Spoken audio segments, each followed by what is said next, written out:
Drama serial तेरे बिन में आप देखेंगे कि अब मुर्तसिम ने स्टैंड लेना शुरू कर दिया है और साफ साफ सबको कह दिया है कि ख़बरदार किसी ने कोई भी बात की मेरी बीवी के बारे में, ये चीज़ मैं बिल्कुल भी बर्दाश्त नहीं करूँगा। तो आगे से आप देखेंगे कि जो उसकी माँ है वो कहती है कि हमें तुम्हारी बहुत ज़्यादा फ़िक्र है, इसलिए हम ऐसा नहीं कर सकते हैं, तुम्हें इस लड़की के सहारे नहीं छोड़ सकते हैं। हम समझते हैं ये लड़की जो है बहुत ही चालाक और शातिर लड़की है, ये तुम्हें नुकसान पहुंचाने की कोशिश करेगी, इसलिए अब हम इसके ऊपर तुम्हें नहीं छोड़ना चाहते हैं। और वो हया को कहती है कि तुम अब उसका ख्याल रखना, उस पर नज़र रखनी शुरू कर दो। इसके बाद हया जो है बड़ी ही चालाकी के साथ जाएगी मुर्तसिम के कमरे में और जाकर कहेगी कि मैं तुम्हें खुद खाना खिलाती हूँ। आगे से मुर्तसिम कहता है कि नहीं, मैं उसका वेट करूँगा, यानी कि खाना नहीं खाऊंगा, जब मीरब आएगी तो फिर खाना खा लेंगे। आगे से वो कहती है कि नहीं, ऐसा नहीं हो सकता है, आखिर मैं भी तुम्हारी कज़न हूँ, मेरे भी कुछ फ़र्ज़ बनता है तुम्हारी खिदमत करना। इसके बाद वो जैसे ही उसको खाना खिलाने लगते हैं तो ऊपर से मीरब आ जाती है और मीरब उसको देख के काफ़ी गुस्सा करती है और आग बगोला होकर वहाँ से चली जाती है। मुर्तसिम को इस बात की काफ़ी खुशी होती है कि चलो, उसको ये चीज़ तो महसूस हुई कि उसकी जगह कोई और नहीं किसी को लेनी चाहिए। उसके बाद आप देखेंगे कि हिया के साथ वो काफ़ी गुस्सा करेगी और हिया को कहेगी ठीक है, तुम उसके साथ रहना चाहती हो, शादी करना चाहती हो तो कर लेना, लेकिन फ़िलहाल मैं ये चीज़ें बर्दाश्त नहीं करूँगी, क्योंकि वो मेरा शौहर है, तो इसलिए मैं नहीं चाहती हूँ कि कोई भी उसके साथ कोई भी ताल्लुक़ रखे। इसलिए बेहतर यही होगा कि जब तक मैं इधर हूँ तुम उससे दूर रहना और मेरे सामने ये हरकतें करने की कोशिश मत करना। आगे से हया भी काफ़ी ढीठ है और वो कहती है कि नहीं, मैं उससे दूर नहीं रह सकती, चाहे तुम जो मर्ज़ी कर लो, मेरा ये तुमसे वादा है कि मैं तुम्हें उसकी ज़िंदगी से निकाल कर ही सांस लूँगी। उसके बाद उसका बाप उसको काफ़ी ज़्यादा समझाता है और कहता है कि तुम ये हरकतें छोड़ दो, यानी कि मुर्तसिम के दिल में जगह बनाओ, तुम्हें बार बार कह रहा हूँ। अभी सबके सामने मुर्तसिम तुम्हारे लिए खड़ा हो जाता है, लेकिन कल को ऐसा ना हो कि मुर्तसिम बदल जाए और फिर तो तुम किधर की नहीं रहोगी।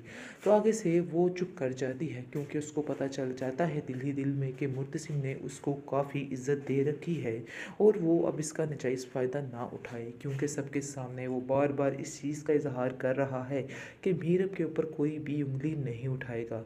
मीरब मीरब ही है और उसको इस घर में पूरा हक है, जो कुछ वो करना चाहती है वो सारा कुछ किसी से पूछे बगैर भी कर सकती है, इसलिए कोई भी रोक टोक इसको इस घर में नहीं होनी चाहिए। ये मेरा फ़ैसला है। मुतसिम जो है मीरब से कहता है कि मैं चाहता हूँ कि तुम जितनी जल्दी हो सके अपने आप को बदल लो, वरना बहुत ज़्यादा मुश्किल हो जाओगी। यानी कि मैं तुम्हें नहीं बचा सकूँगा अगर तुमने अभी माँ बेगम का गुस्सा नहीं देखा है, लेकिन जब वो गुस्से में आ गई तो फिर भी मैं कुछ नहीं कर पाऊँगा। आगे से वो कहती है कि इस बात को तो मैं बड़े ही अच्छे तरीके से जानती हूँ कि आपकी इस घर में क्या औकात है, किस यानी कि आपके सामने आपकी माँ ने मेरे मुँह के ऊपर थप्पड़ मारा और आप उनको मना तक नहीं कर सके। मुझे इस चीज़ का बहुत ज़्यादा अफ़सोस रहेगा। इसके बाद आप देखेंगे कि मीरब कहती है कि बहरहाल मुझे जो करना है वो मैं करके ही रहूँगी और कोई भी मुझे ठीक नहीं कर सकता है। मैं जैसी हूँ बिल्कुल ठीक हूँ, क्योंकि मैं जानती हूँ कि मैं बिल्कुल सही रास्ते पे चल रही हूँ, इसलिए आपको भी परेशान होने की ज़रूरत नहीं है।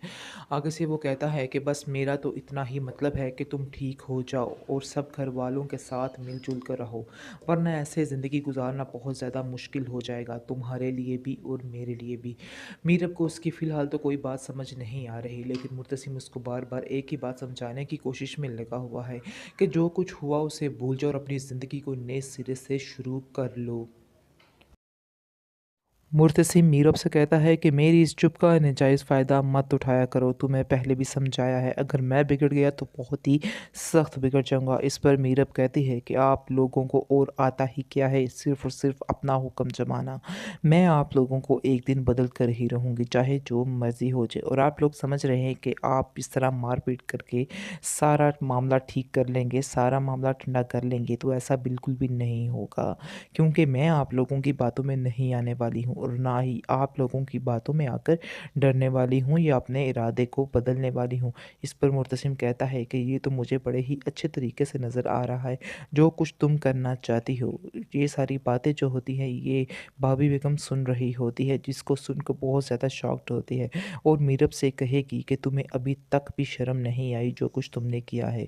हमारे घर के जो रस्म व रिवाज हैं उनको क्यों तुम कैसे झुठला सकती हो? मैंने इस घर में कोई भी कभी अपनी मर्ज़ी के बगैर कुछ भी नहीं देखा और ना ही अपनी मर्ज़ी के बगैर इधर कुछ होने दूँगी। इस पर मीरब कहती है कि पहले जो हुआ वो तो ठीक है, हो चुका, लेकिन अब जो होगा वो मेरी मर्ज़ी से होगा। मेरा भी इस घर में पूरा हक है, क्योंकि मेरे भी इस घर में 2 रिश्ते हैं और मुझे अपने हक को हासिल करना बड़े ही अच्छे तरीके से आता है। इसलिए बेहतर यही होगा कि आप लोग मेरे मामलात में दूर ही रहें तो बेहतर है, क्योंकि मेरे मामलात में जो भी आएगा उसको फ़ज़ूल में पिसना ही पड़ेगा। इसलिए बेहतर यही होगा कि आप लोगों को ख़ामोश रहना होगा और मैं जो करती हूँ, जैसे करती हूँ वैसे ही मुझे करने दिया जाएगा। मुझसे इसको ख़ामोश करवाएगा और कहेगा कि तुम माँ के सामने इस तरह की बातें नहीं कर सकती। तुम्हें बड़े-छोटे का कोई भी लिहाज़ नहीं है। तुम्हें थोड़ी-सी शर्म होनी चाहिए। आखिर तुम क्या कर रही हो? तुम्हें बिल्कुल भी तुम्हारा लिहाज़ नहीं है तुम्हें। तुम्हारी तरबियत उसकी माँ जो है मुत्तसिम की कहती है कि जो हुई है वो नज़र आ रही है। मैं तो उस दिन को पछता रही थी जिस दिन तुम्हारी तरबियत के लिए हमने तुम्हें किसी और को दिया था। तुम्हें उन्होंने बिगाड़ के रख दिया है। मीरब जो है उसको काफ़ी गुस्सा आता है और कहती है कि मेरे माँ-बाप के बारे में कुछ भी मत कहिएगा, क्योंकि उनके बारे में कुछ भी सुनना पसंद नहीं करती हूँ। इस पर वो कहती है कि वैसे तो तुम उन्हें अपना माँ-बाप मानती ही नहीं हो, यानी कि जब भी वो आते हैं तुम उनसे बिल्कुल नफ़रत करती हो, साफ-साफ पता चलता है, ना उनसे मिलना गवारा करती हो। इस पर वो कहती है कि मैं चाहे उनसे मिलूँ या ना मिलूँ, मेरे दिल में उनकी इज़्ज़त वही है। ये बात मैं सिर्फ़ उनके सामने ऐसे कर रही हूँ, लेकिन मेरे दिल में जो उनका प्यार है वो वही रहेगा और कभी भी ख़त्म नहीं हो सकता है। इस पर भाभी बेगम खामोश हो जाती है और वहाँ से चली जाती है और मुर्तसिम को बुला के कहती है कि बेहतर यही होगा कि तुम अपनी बीवी को लगाम दो। ये बहुत ज़्यादा हद से बढ़ रही है। ऐसा ना हो कि मुझे ही इसको कंट्रोल करना पड़े। मैं बार-बार कोशिश यही करती हूँ कि मैं तुम्हारे दोनों के मामलात में ना बोलूँ, क्योंकि जब मैं बोलूँगी तो घर में बहुत ज़्यादा बदमज़गी शुरू हो जाएगी। मुर्तसिम मीरब से कहता है कि तुम ये मत समझना कि मैं तुम्हारी मोहब्बत में पागल दीवाना होता जा रहा हूँ, जिसकी वजह से मैं तुमसे शादी करने पर आमादा हो रहा हूँ। मेरी भी कुछ मजबूरियाँ हैं। आगे से मीरब कहती है, क्या तुम मुझे बता सकते हो कि तुम्हारी क्या मजबूरियाँ हैं?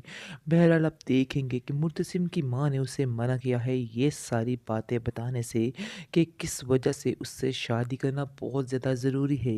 लेकिन वो अपनी माँ को ये ज़रूर कह रहा है कि आप इतनी लालची और खुदगर्ज़ हो सकती हैं कि आप इतने पैसों की खातिर, यानी कि चंद पैसों की खातिर आप अपने बेटे की ज़िंदगी तबाह करने पर तुली हुई हैं। इस पर उसकी माँ कहती है कि मैं तुम्हारे भले के लिए ही कर रही हूँ और मैं जानती हूँ कि किस बात में तुम्हारा भला है, इसलिए खामोशी से जो मैंने फ़ैसला किया है उसको एक्सेप्ट कर लो, वरना तुम्हारे लिए भी अच्छा नहीं होगा।